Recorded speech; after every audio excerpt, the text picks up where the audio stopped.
Good evening, everyone. Tonight, we'll fill you in on all of the latest local headlines of Western Massachusetts and some of the week's most groundbreaking world news. In this week's headlines, hundreds march for science and climate change in Amherst, food science majors gear up for a chili competition, and the 26th annual Extravaganza Festival approaches. I'm Morgan Hughes. And I'm Jackson Cote. This is UMass News Now.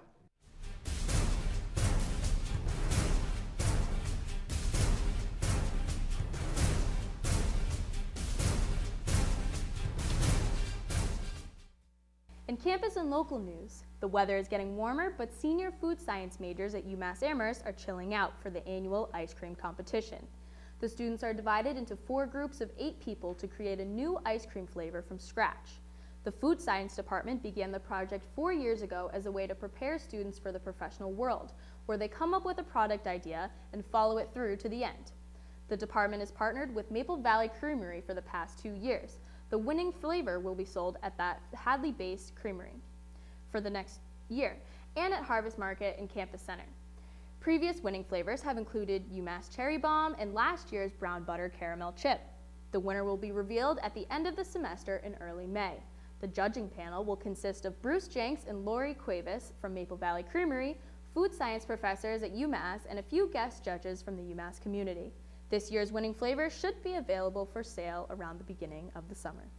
East Hampton Superintendent Nancy Falansby said on Monday that she would respond to allegations that a group of East Hampton high school parents are calling, quote, examples of harassment, intimidation, hate speech, race prejudice, destruction of property, and even violent acts which have been occurring in the school since the fall of 2016, end quote. These allegations were detailed in a packet of materials given to the school by the parents to city and law enforcement officials last week. In the packet, unnamed students and teachers cited specific incidents of racism within the school, including a student holding up a Confederate flag and yelling, quote, white power, end quote, as well as a student calling another student the N-word, telling him he was going to be, quote, deported back to Africa because Trump won, end quote. The same student who reported the incident said, quote, another student told me he got me a direct flight to Africa and that I needed to go pick cotton like the good old days, end quote. Falansby said she'd respond to the allegations at last night, Tuesday, April 25th's school committee meeting. The annual Extravaganza event, usually around the legalization of marijuana, will take place this Saturday, April 29th in Northampton. Now that marijuana is legal in Massachusetts, the group will advocate for the interpretation and execution of the bill voted in this fall. Event organizers told 22 News, quote, it is important to stand by the bill that Massachusetts citizens voted into law this past November, end quote. Saturday's event will take place at the 3 County Fairgrounds in Northampton.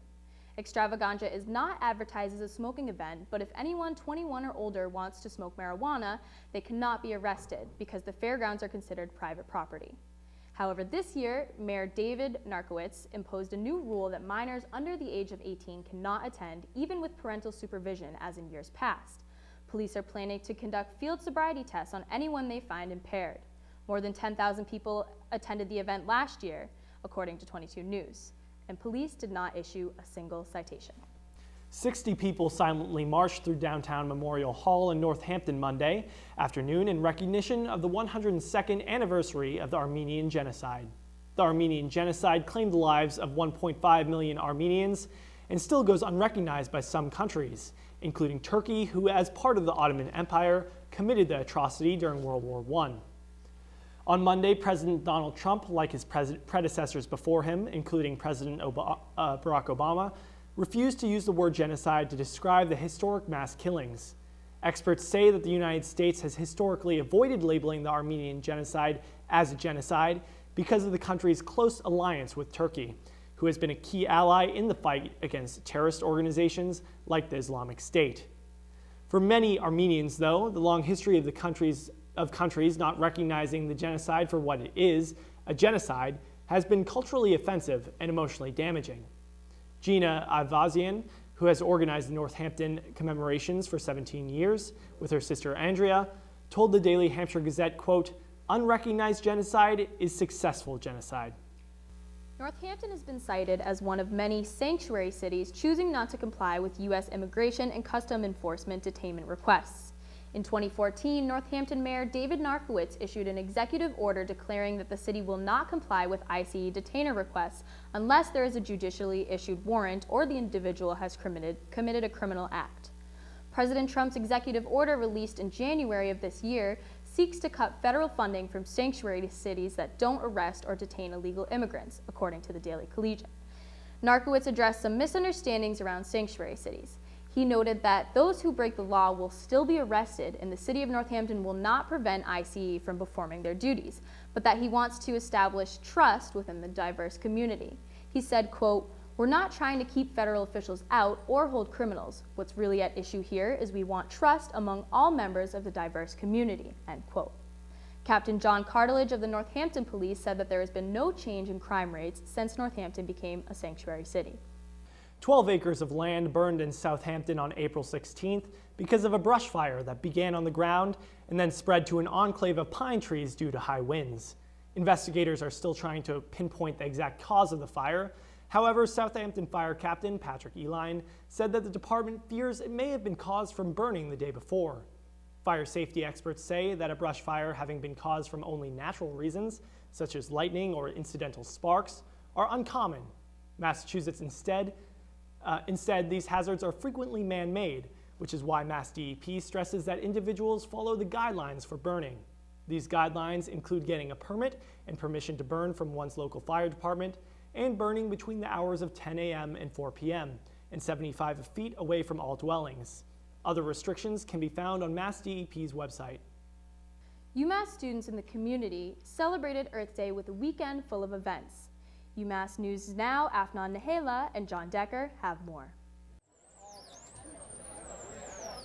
Despite the rain today, hundreds of students still showed up to celebrate Earth Day at UMass. Standing right behind me are around 30 student and community groups that are showcasing what they do for the earth and sustainability.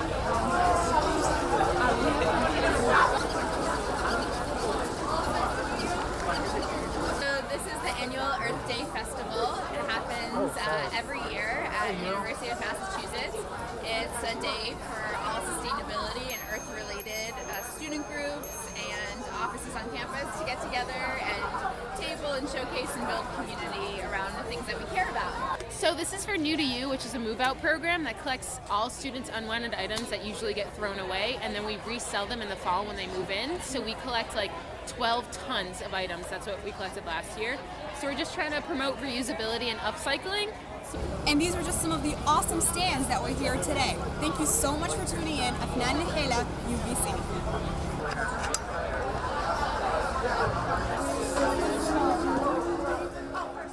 In more campus news, People's Market at UMass will officially be accepting students' dining dollars next semester, allowing students to purchase items from the store using their meal plans and potentially giving the student-run store a boost in their business. Amanda Levinson has more. People's Market, a student-run business in the student union, provides a quirky place for students to eat on campus. Currently, people buy food there using debit card, cash, debit card, U-card debit from a friend.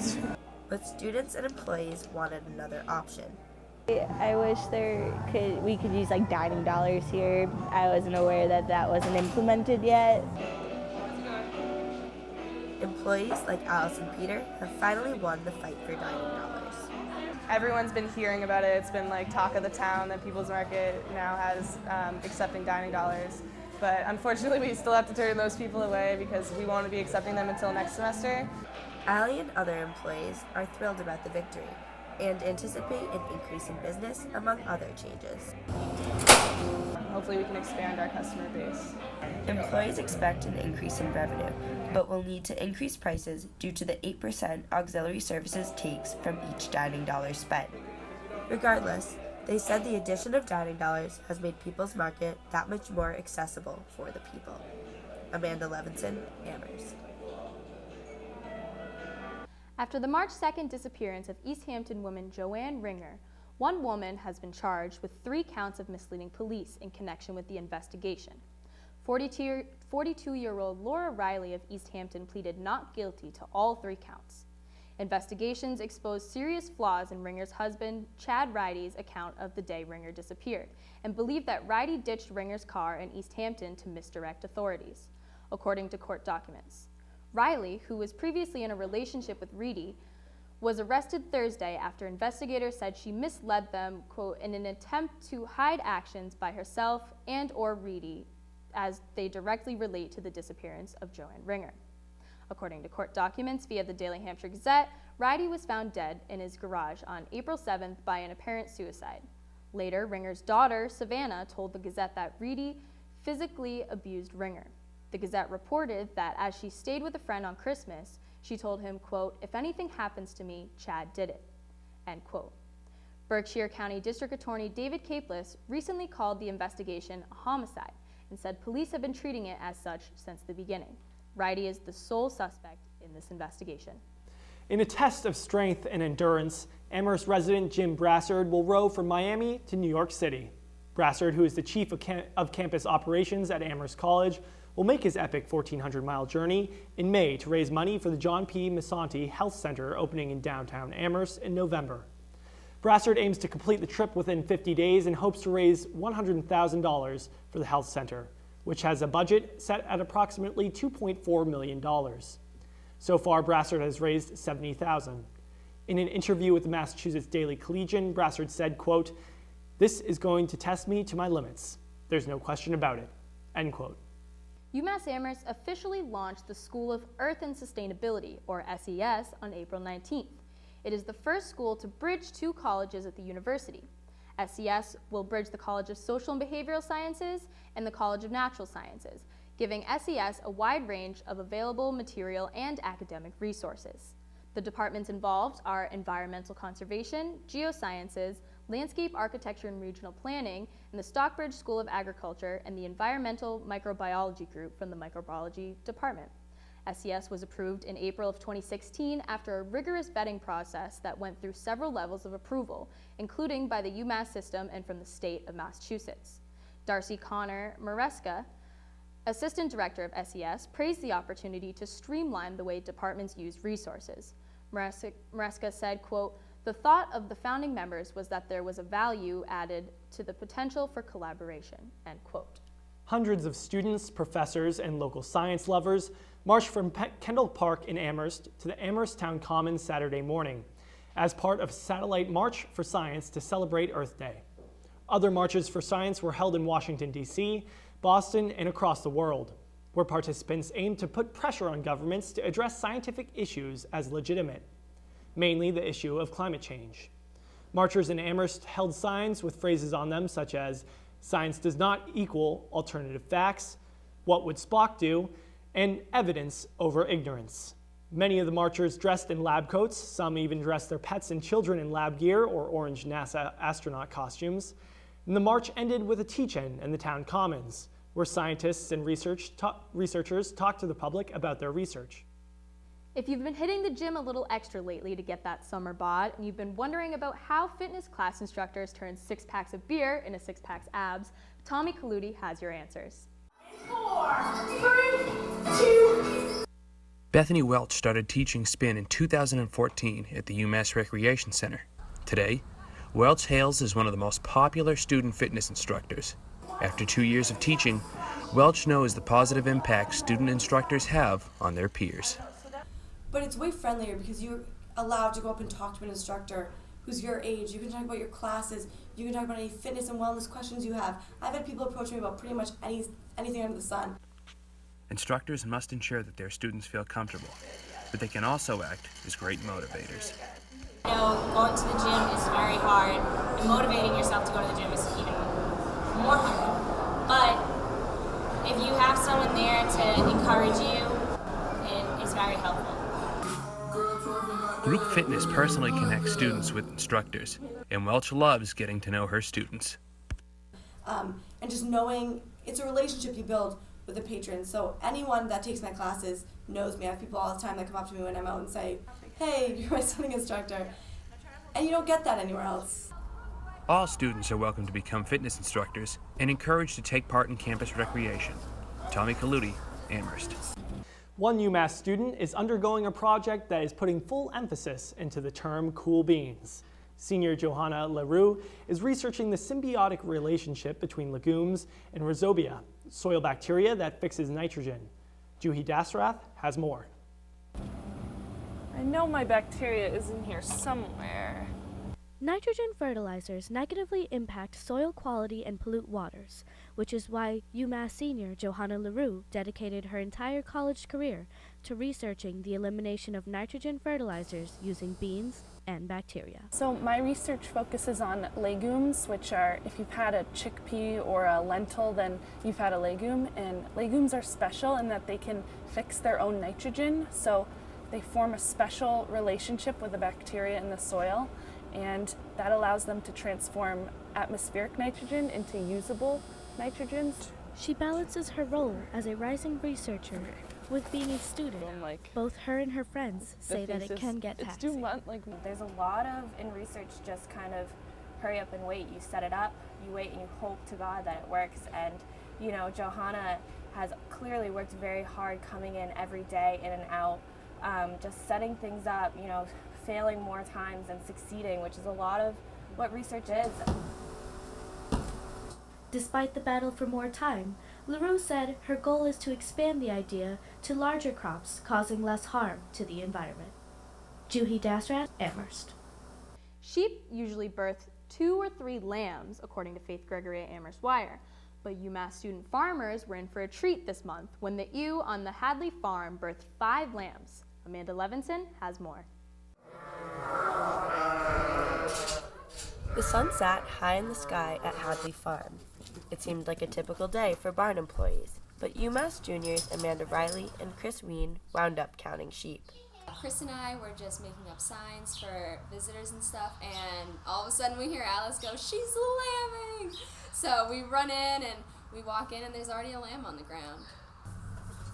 The birth came as a surprise because not 1, not 2, but 5 healthy lambs were born. I just screamed. I was like, "Amanda, we have another one, like, get in here." Dorset ewes typically deliver 1 to 3 lambs per birth, so 5 lambs is extremely rare. Riley and Ween both take pride in helping the lambs enter the world. To be one of the 2 was really special and something that I guess nobody can really take away from me. I felt like a proud mom. I was like, this is a great feeling and all my babies are doing good and today's a good day. Above all, the 2 are grateful they could experience the birth as a team. Amanda Levinson, Amherst. For both Morgan and me, it has been an honor leading the news team here at UVC TV. And we have had only the best support from our members this semester, from coming to the studio every Wednesday to producing countless news packages at Super Bowls, in farms, and everywhere in between. So right now, we'd like to look back at all those great moments that the UMass News Now team was a part of and thank them for it. Let's take a look. Tom Brady's the GOAT! Tom Brady's the best! Goodell! We are coming for that Oscar! This is Morgan Hughes with UVC TV News Now! We are in Southwest. The Patriots just won the 51st Super Bowl in overtime. And it is the first snow day of the 2016-17 academic year. We are currently in Washington Towers, Southwest residential area, and there's about 7 to 8 inches of snow on the ground. Obviously, in terms of security, we always need to take some sort of legal procedures. I mean, we already do that. Such the opposite spectrum. I think, honestly, borders are stupid and arbitrary. And the event organizers said they hope the lessons learned today translate into solidarity and inclusion in the community. This is the UMass Ski and Board Club's 4th year of hosting their annual Winterfest Rail Jam event, bringing in snowboarders from across the state and the country, a musical band, and obviously mounds and mounds of snow. For the past 23 years, the Haitian American Student Association, HASA, and the Latinos Unidos have collaborated in order to present Casa Casa. Welcome to Atropia, a fictional country made up of hills and forested wetlands used to train future officers of the United States Army. Students in Boyd and Gym raised funds for Syrian refugees in the all-day basketball tournament, Hoops for Syria. UMass senior Johanna LaRue dedicated her entire college career to researching the elimination of nitrogen fertilizers using beans and bacteria. The sun sat high in the sky at Hadley Farm. It seemed like a typical day for barn employees, but UMass juniors Amanda Riley and Chris Ween wound up counting sheep. Despite the rain today, hundreds of students still showed up to celebrate Earth Day at UMass. Standing right behind me are around 30 student and community groups that are showcasing what they do for the earth and sustainability.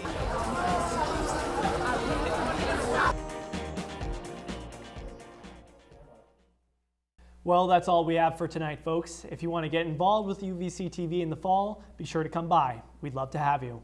Be sure to tune in next time for all the latest local headlines. I'm Jackson Cote. And I'm Morgan Hughes. Thanks for watching UMass News Now. Have a great summer, and we'll see you in the fall.